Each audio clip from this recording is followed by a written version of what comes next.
O mercado americano voltou ao patamar dos 6.000 pontos após os Estados Unidos chegarem próximos a um acordo comercial com a China e adiarem as tarifas sobre a União Europeia. No Brasil, a polêmica com o aumento do IOF agitou Brasília e mesmo com o Ibovespa nas máximas e o dólar abaixo de R$ 5,60, a pergunta é: Brasil é compra ou venda? Eu sou Leonardo Pivetta e estamos iniciando o Quanto Rende de junho de 2025.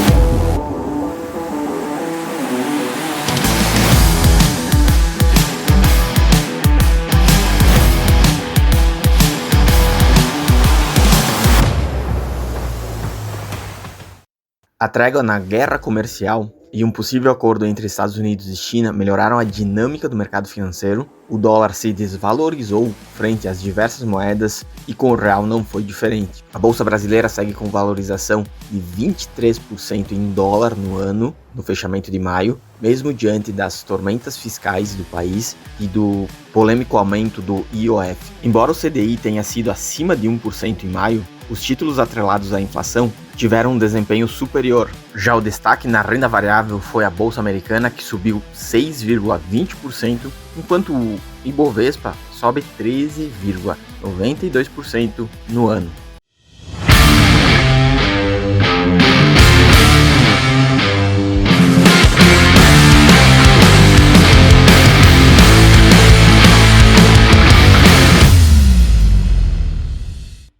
No início de junho, os Estados Unidos anunciaram que chegaram a um acordo comercial com a China sobre a imposição de tarifas. Falta apenas o aval do Donald Trump e Xi Jinping. Os dados que vieram da economia americana mostraram que a resiliência segue admirável em certo ponto, porque o mercado de trabalho segue criando vagas e a inflação de maio veio aquém do esperado, diante das expectativas de todo o mercado que nós teríamos, com a imposição das tarifas, um aumento abrupto da inflação no país. Por isso, os receios de uma recessão econômica se dissiparam e esse ambiente impulsionou o S&P 500, que subiu vigorosos 6,2% no mês, enquanto o dólar seguiu sua trajetória de queda frente às principais moedas, em linha com o plano econômico do atual governo americano. O Fed, por sua vez, deve manter os juros neste patamar até o final do ano, até que tenhamos dados que mostrem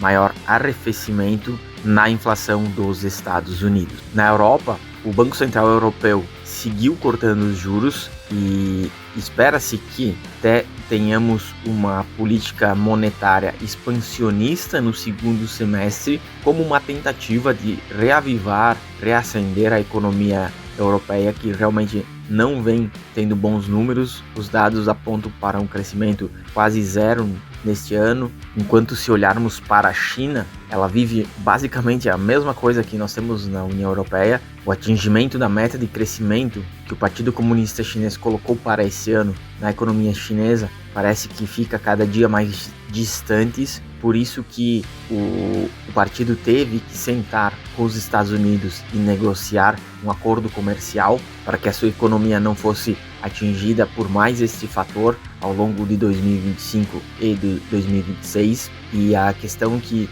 nós temos na China também, a crise imobiliária que não parece ter fim, são diversos meses, pelo menos desde 2022, 2021, que nós temos números preocupantes no setor de construção civil e imobiliário na China, e a deflação é outro ponto que também preocupa todos os políticos, administradores da segunda maior economia do mundo.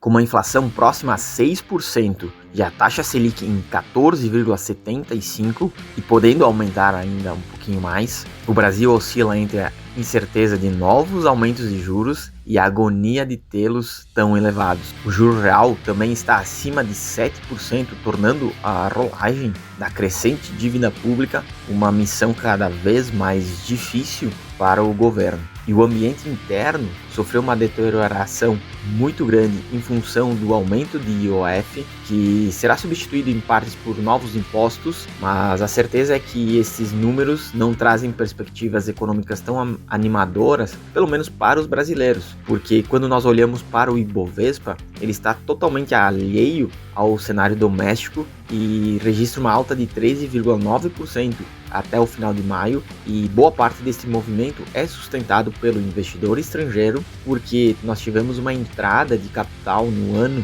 superior a 22 bilhões de reais e o dólar voltou ao patamar dos R$ 5,60.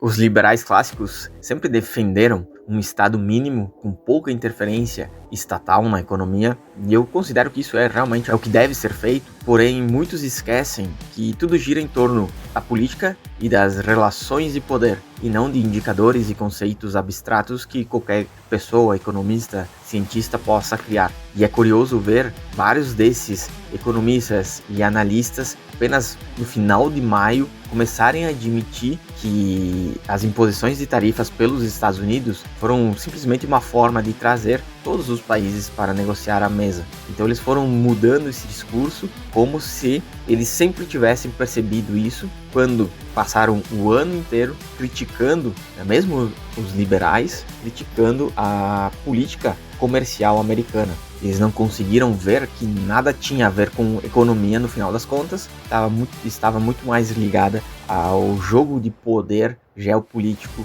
atual. E se nos Estados Unidos fala-se apenas em tarifas, aqui no Brasil a gente só escuta aumento de imposto, alta de imposto, criação de novo imposto. Por isso nós seguimos com uma discussão bem grande, principalmente porque é só o que vemos nas manchetes e o governo parece estar meio atrapalhado quanto à divulgação dessas medidas, né? Nós tivemos aí 25 medidas de aumento de impostos por esse governo desde 2023 e o IOF parece ter sido a gota d'água. O Congresso não aceitou, todas as classes de empresários também não têm aceitado, até porque o IOF é um imposto regulatório e não arrecadatório, então é uma medida paliativa que penaliza, sobretudo, a economia, os empresários e as empresas, que obviamente, sendo penalizados, investem menos, criam menos empregos. E aí, para ajeitar toda a confusão, o governo foi lá,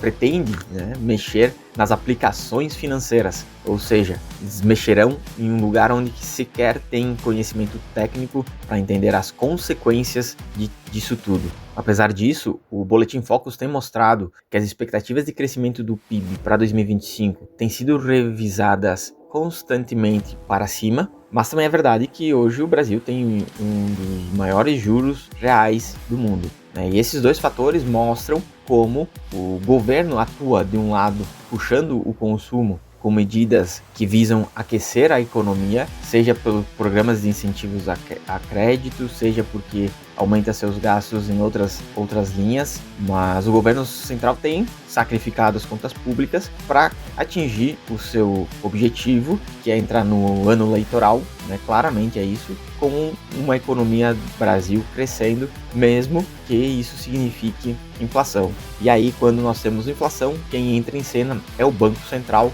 que realmente ele eleva os juros para tentar frear esse efeito negativo do aumento de gastos do governo financiado via aumento de dívida, causam em toda a economia e principalmente no bolso do brasileiro. E aí ele, enquanto um pisa no freio, outro pisa no acelerador, né? E nós que estamos sempre de carona, vamos dizer assim, né? Então, realmente é uma viagem um pouco perigosa para o brasileiro.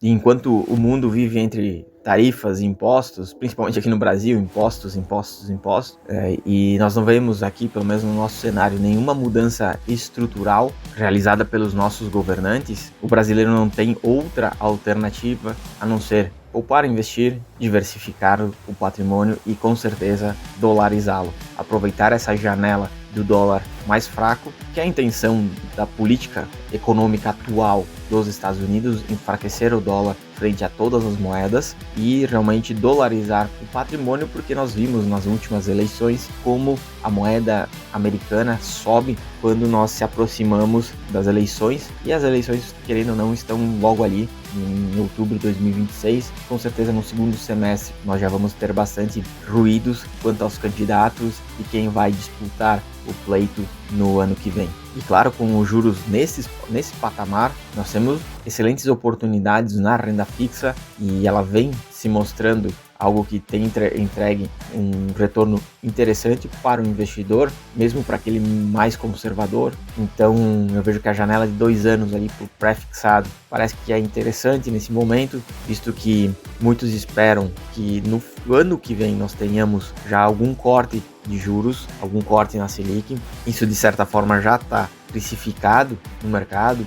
Uma parte da alta das ações foi por causa disso, as small caps subiram exatamente por causa dessa expectativa, e os juros futuros também recuaram quando ventilou-se que podemos ter o fim do ciclo de alta de juros, podemos até ter mais 0,25 de alta, mas provavelmente terminaremos por aqui. E claro que quando nós olhamos para esse cenário que o Banco Central quer cortar os juros sem ancorar as expectativas de inflação, o que nós podemos esperar lá para frente é, de fato, mais inflação. Por isso, os ativos atrelados ao IPCA seguem sendo uma excelente opção para os investidores, ainda mais com um juro real acima de 7%.